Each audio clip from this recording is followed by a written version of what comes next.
ہم مدینے کی گلی میں پھر دوبارہ چلتے ہیں۔ حضرت عمر رضی اللہ تعالیٰ عنہ کا دربار لگا ہے۔ ایک شخص کو پکڑ کر لوگ لے آتے ہیں کہ اس شخص نے ہمارے باپ کو قتل کر دیا۔ حضرت عمر رضی اللہ تعالیٰ عنہ نے پوچھا کیا ماجرا ہے بھائی؟ اس نے کہا جی واقعی میں ان کے باپ کا قاتل ہوں، لیکن میں نے قصداً قتل نہیں کیا۔ ہوا یہ کہ میں ایک مسافر ہوں، جا رہا تھا، راستے کے اندر سبز چراگاہ تھی، میرا اونٹ بھوکا تھا، اس چراگاہ میں داخل ہو گیا۔ اس کے بوڑھے باپ نے پتھر اٹھایا اور میرے اونٹ کو مارا، اس کی آنکھ نکل گئی۔ مجھے بڑا غصہ آیا، میں نے وہی پتھر اٹھا کر اس کے باپ کو دے مارا، لیکن وہ ایسے ٹکانے پہ لگا کہ اس کا باپ فوراً فوت ہو گیا۔ میرا قصد اور ارادہ نہیں تھا، لیکن بہرحال میں اس بات کا اقراری ہوں کہ میں نے اس کے باپ کو قتل کر دیا ہے۔ آپ جو حکم سنائیں میں اس کو قبول کروں گا، لیکن میں ایک مہلت مانگتا ہوں کہ میرے دوست، میرے بھائی کی کوئی رقم میرے ذمے ہے، میرے پاس اس نے امانت رکھی ہوئی ہے اور وہ مجھے پتا ہے کہ میں نے کہاں چھپا کے رکھی ہوئی ہے۔ اگر آپ فیصلہ کر دیتے اور میری گردن کاٹ دی جاتی ہے تو وہ امانت جو میں نے رکھی ہوئی ہے سنبھال کر کے، میرے علاوہ کوئی جانتا بھی نہیں ہے، تو وہ اس تک کون پہنچائے گا؟ اگر آپ مجھے 3 دن کی مہلت دے دیں تو میں جا کر کے اس کی امانت اس کو واپس کر کے پھر واپس آؤں گا، پھر یہ پھندا پھانسی کا میں اپنے گلے میں ڈلوانے کے لیے تیار ہوں۔ حضرت عمر رضی اللہ تعالیٰ عنہ نے فرمایا کہ کوئی شخص تیری ضمانت دے دے تو ہم تجھے چھٹی دینے کے لیے تیار ہیں۔ اس نے دائیں بائیں دیکھا، پورے مدینے میں اس کا کوئی شناسہ ہی نہیں تھا، واقف ہی نہیں تھا، ایک اجنبی شخص تھا۔ حضرت ابو ذر غفاری کھڑے ہو گئے، کہا حضرت عمر میں اس کی ضمانت دیتا ہوں۔ ضمانت دے دی گئی، وہ چلا گیا۔ تیسرے دن وعدے کا جو وقت تھا، لوگ جمع ہو گئے، دربار لگ گئے، ابھی تک آنے والا نہیں آیا۔ لوگوں نے کہا ابو ذر تو نے غلطی کی ہے، ایک اجنبی کی ضمانت دی اور ابھی تک وہ نہیں آیا۔ اور میاں صاحب فرماتے ہیں ایک بار جو پھائیں اڑ جاندے ہو پھر کدی نہ پھنستے نے۔ ظاہر ہے وہ چلا گیا، واپس تو نہیں پلٹ کے آئے گا، اسے پتا ہے کہ آگے سیدھی سیدھی میری موت ہے، تو تم نے یہ کیا غلطی کی؟ خیر آپ نے فرمایا کہ اگر وہ نہ آیا تو یہ پھانسی کا پھندا میرے گلے میں ڈال لینا، لیکن بہرحال میں نے اس کی ضمانت دی۔ کچھ عرصہ بیتا کہ دور سے گرد و غبار اڑتا ہوا دکھائی دیا۔ جب صورت واضح ہوئی تو وہی شخص تھا۔ حضرت عمر فاروق رضی اللہ تعالیٰ عنہ کے دربار میں کھڑا ہو کہنے لگا حضرت کسی وجہ سے تاخیر سے پہنچا ہوں، معذرت چاہتا ہوں، اب جو حکم ہے پورا کیجیے۔ حضرت عمر رضی اللہ تعالیٰ عنہ اس کے پھانسی کے احکامات جاری کر چکے تھے۔ آپ نے فرمایا کہ ابو ذر یہ بتا کہ تو نے اس کی ضمانت کیسے دی جب تو اسے جانتا نہیں تھا؟ تو سنو حضرت ابو ذر غفاری نے کیا کہا ایک اجنبی میرے محمد کے مدینے میں پناہ مانگ رہا تھا اور اس نے چاروں سمت دیکھا اور کوئی شخص نہیں تھا جو اس کو امان دیتا اور اس کی ضمانت دیتا، تو میں نے اس لیے ضمانت دے دی کہ نہ بھی آیا تو اپنی جان چلی جائے گی، کل کو یہ تو نہیں کہے گا کہ محمد کے مدینے میں کسی نے ضمانت مانگی تھی، پورے شہر میں کوئی ضمانت دینے والا نہیں تھا۔ اس کو کہا کہ انہوں نے تو ضمانت دے دی، میاں اب تو بتا کہ تو چلا گیا تھا، تجھے جانتا کوئی نہیں تھا، نہ پلٹ کے آتا تو تجھے کوئی پوچھنے والا نہیں تھا، تو نے یہ دوبارہ موت کے منہ میں کیوں اپنا سر رکھا ہے؟ تو اس نے کہا کہ میں نے کہا کہ ایک اجنبی کی ضمانت ایسے شخص نے دی ہے جو مجھے جانتا بھی نہیں ہے، اور اگر میں نہ گیا تو لوگ قیامت تک اجنبیوں پر بھروسہ نہیں کریں گے کہ اجنبی یوں سلوک کیا کرتے ہیں۔ تو حضرت عمر رضی اللہ تعالیٰ عنہ اس کے پھانسی کے احکام جاری کیے، تو جن کے باپ کو قتل کیا تھا وہ بیٹے کھڑے ہو گئے، کہنے لگے تاریخ کی کالک ہم اپنے منہ پہ ملیں گے، ہم بھی اپنے باپ کے قاتل کو معاف کر دیتے ہیں۔ یہ ہماری تاریخ ہے، یہ ہماری کہانی ہے، لیکن آج ہم کس جگہ پہ کھڑے ہیں اور کیا ہماری صورتحال ہے؟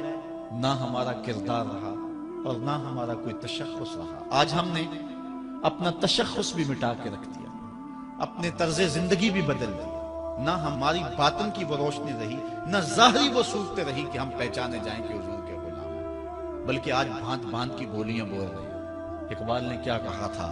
اپنی ملت پر قیاس اقوام مغرب سے نہ کر، خاص ہے ترکیب میں تجھے قوم رسول ہاشمی۔ ایک تو وہ حدیث میں نے آپ کے سامنے رکھی جو حضور کا فرمان ہے، الشیطان جاسم علی قلب ابن آدم، انسان کے دل پر شیطان قبضہ جماتا ہے، جب یہ غافل ہوتا ہے تو وسوسہ اندازی شروع کرتا ہے، اور دل اگر پورا سیاہ ہو جائے تو پھر شیطان کے لیے معاملہ ہی آسان ہو گیا، کیونکہ سمجھو کہ دل کے قلعے کی دیواریں منہدم ہو گئی، اب شیطان جدھر سے مرضی آئے جدھر سے مرضی جائے۔ ہاں اب بھی اس کی اصلاح کا طریقہ ہے جو حضور نے ارشاد فرمایا۔ آقا کریم علیہ السلام نے ہمیں کسی معاملے میں بھی حضور نے تنہا نہیں چھوڑا۔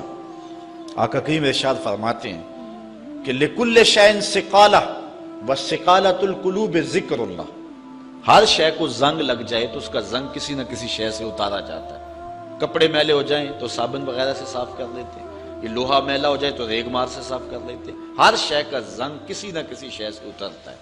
اب دل اگر میلے ہو جائیں گناہوں سے تو کیسے دل پاک ہوں گے؟ سقالۃ القلوب ذکر اللہ، کہا اللہ کا ذکر کرو دل ستھرے ہو جائیں گے، دل پاک ہو جائیں گے، جتنا زیادہ ذکر کرو گے اس قدر دل جلا پائیں گے اور دل نور پائیں گے۔ اور بزرگ صوفیہ فرماتے ہیں جب کوئی بندہ ذکر کرنے بیٹھتا ہے اور ایک مرتبہ کہتا ہے اللہ، تو اللہ تعالیٰ اس کی طرف نظر رحمت سے دیکھتا ہے، اور جس کی طرف اللہ نظر رحمت سے دیکھتا ہے اس کے 70 گناہ جل کے راکھ ہو جاتے ہیں۔ تو ایک مرتبہ اللہ کہنے سے 70 گناہ مٹ گئے، پھر یہ بار بار تکرار کرتا رہا تو دل جو ہے وہ آہستہ آہستہ مصفہ ہونا شروع ہو جاتا ہے، دل سیکل ہونا شروع ہو جاتا ہے، دل پاکیزہ ہونا شروع ہو جاتا ہے، اس کے اوپر سے غلاظت، گندگی اور جو دل کے اوپر چڑھا ہوا غلاف ہے وہ اتر جاتا ہے، اور دل پھر انوار پانے لگتا ہے، پھر اس کو ذکر بھی چاشنی دیتا ہے، اس کو فکر بھی لذت دیتا ہے، اس کو نماز اور سجدے میں بھی سرور ملتا ہے۔ جب دل پر نور نہ ہو تو پھر شکایت یہ ہوتی ہے نماز پڑھتے ہیں سرور نہیں ملتا، نیک عمل کرتے ہیں لطف نہیں آتا۔ اصل وہ دلوں کے اوپر حجابات آ چکے ہیں، دلوں کے اوپر پردے آ چکے ہیں، اگر وہ اتر جائیں اور وہ کثرت ذکر کے ساتھ جو ہے وہ پردے اتریں گے۔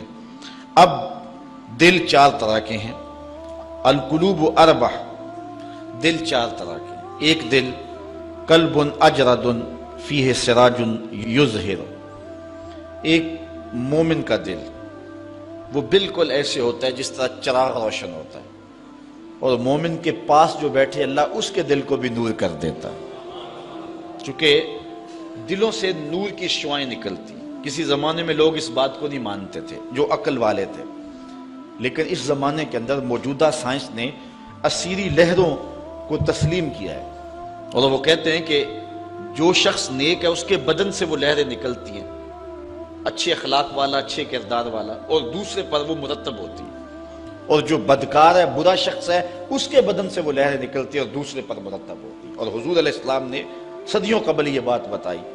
حضور نے فرمایا اچھے آدمی کی صحبت ایسے ہے کحامل المسک، جس طرح کستوری والا شخص ہوتا ہے، عطار کی طرح ہے کہ اس کے پاس اگر آپ بیٹھیں تو خوشبو آتی رہے گی۔ فرمایا یا تو تمہیں دے گا تحفہ، یا تم اس سے خرید لو گے، یا نہ وہ تحفہ دے گا نہ تم خریدو گے، لیکن جب تک بیٹھو گے مشام جام معطر رہیں گے، اور گھر آؤ گے تو لباس میں خوشبو بسی ہوئی ہوگی۔